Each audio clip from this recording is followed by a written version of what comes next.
33% மகளிர் இடஒதுக்கீட்டு மசோதாவை தற்போதைய நிலையில் உடனடியாக அமல்படுத்த வலியுறுத்தல். நாளை டெல்லியில் போராட்டம் நடைபெறும் என்று தேசிய பெண்கள் கூட்டமைப்பு அறிவிப்பு. போராட்டம் நடத்த டெல்லி போலீசார் அனுமதி மறுப்பு.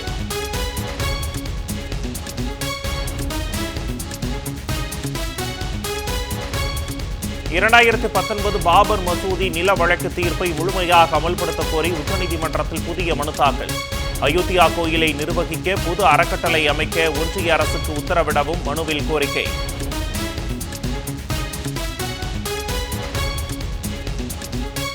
ஒன்றிய பாஜக அரசுக்கு எதிராக மருத்துவமனையிலும் உண்ணாவிரதத்தை தொடர்கிறார் சமூக ஆர்வலர் சோனம் வாங்சுக். நீட் உள்ளிட்ட தேர்வு முறைகேடு, ஒன்றிய கல்வி அமைச்சர் தர்மேந்திர பிரதான் பிரதமர் மோடி பதவி விலக கோரி போராட்டம்.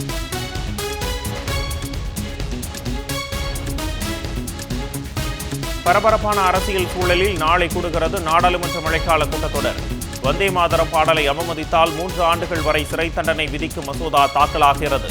உச்சநீதிமன்ற நீதிபதிகளின் எண்ணிக்கையை 38 உயர்த்தும் மசோதாவையும் தாக்கல் செய்கிறது ஒன்றிய அரசு.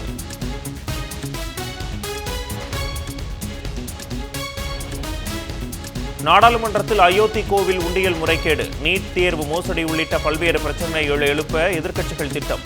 கூட்டத்தொடரை சுமூகமாக நடத்தி முடிக்க இன்று அனைத்துக் கட்சி கூட்டத்திற்கு அழைப்பு விடுத்தது ஒன்றிய அரசு.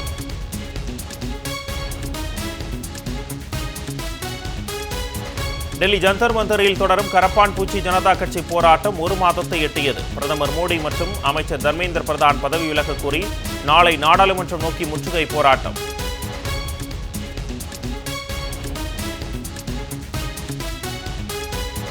கேரளத்தில் மாநில பணியாளர் தேர்வாணையம் நடத்திய தேர்வு ரத்து. வினாத்தாள் விநியோகத்தில் குளறுபடி ஏற்பட்டதால் நடவடிக்கை.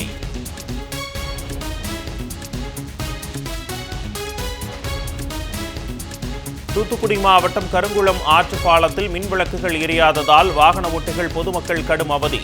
தாவேக அரசின் அலட்சியத்தை கண்டித்து கிராம மக்கள் தீப்பந்தம் ஏற்றி வினோத போராட்டம்.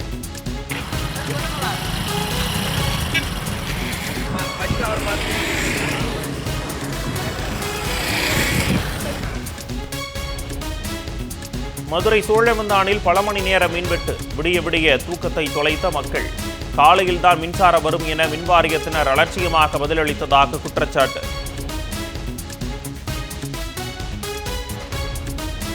சென்னை அருகே திருமுடிவாக்கத்தில் ரவுடியை சுட்டுப்பிடித்த போலீசார். தலைமை காவலரை வெட்டிவிட்டு தப்பியோட முயன்றதால் நடவடிக்கை.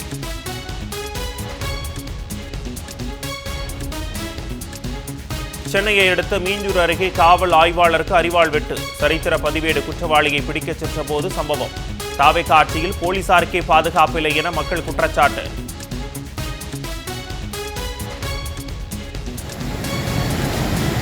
காஷ்மீரின் ரஜோரி மாவட்டத்தில் கொட்டித் தீர்க்கும் கனமழையால் ஆறுகளில் வெள்ளப்பெருக்கு. தாழ்வான பகுதிகளில் வெள்ளம் சூழ்ந்ததால் மக்களின் இயல்பு வாழ்க்கை பாதிப்பு.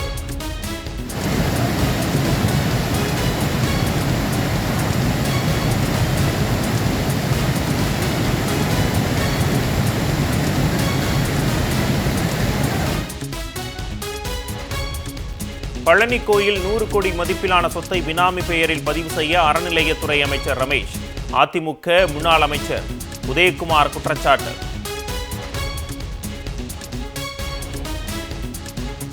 சேலத்தில் குடமுழுக்கு பணிகள் நடைபெற்று வரும் கோவில் முன்பு அசைவ உணவு வழங்கிய தாவேகாவினர்.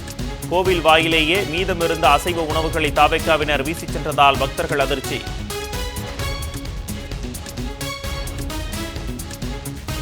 பழனி முருகன் கோவிலுக்கு சொந்தமான 100 கோடி ரூபாய் நிலத்தை முறைகேடு செய்த விவகாரம். சார் பதிவாளர், நிலம் வாங்கியவர்கள் வீடு உட்பட 15 இடங்களில் சிபிசிஐடி காவல்துறை சோதனை.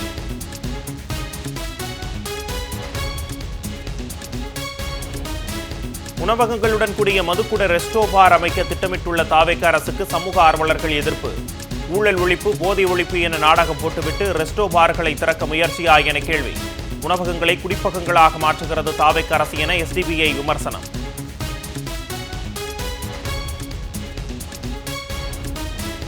சேலத்தில் மது போதையில் தீப்பொறி பறக்க காரை அசூர வேகத்தில் இயக்கி விபத்து. இளைஞர்களின் அராஜக செயலால் மக்கள் நாலாபுரமும் சிதறி ஓட்டம். விரட்டி சென்று மடக்கி பிடித்து காவல்துறையிடம் ஒப்படைத்த பொதுமக்கள். எப்படி அடிச்சு போறான் பாருங்க.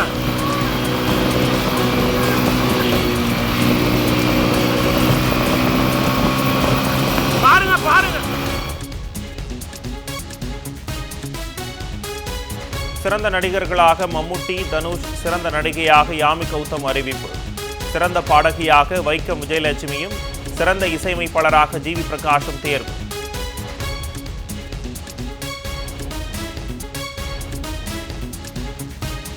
பிரிட்டன் புதிய பிரதமராக தொழிலாளர் கட்சியைச் சேர்ந்த ஆன்டி பெர்ன்ஹாம் நாளை பதவியேற்கிறார்.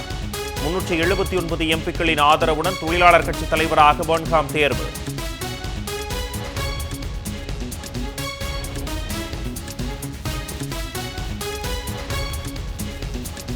ஃபிஃபா உலகக்கோப்பை கால்பந்து தொடரில் சாம்பியன் பட்டத்தை வெல்லப்போவது யார்? இறுதிப் போட்டியில் நடப்பு சாம்பியன் அர்ஜென்டினா, ஸ்பெயின் அணிகள் பலப்பரட்சை. ஃபிஃபா உலகக்கோப்பை தொடரில் 3வது இடத்தை பிடித்த இங்கிலாந்து பிரான்ஸ் அணியுடனான போட்டியில் 6-4 என்ற கோல் கணக்கில் அபார வெற்றி.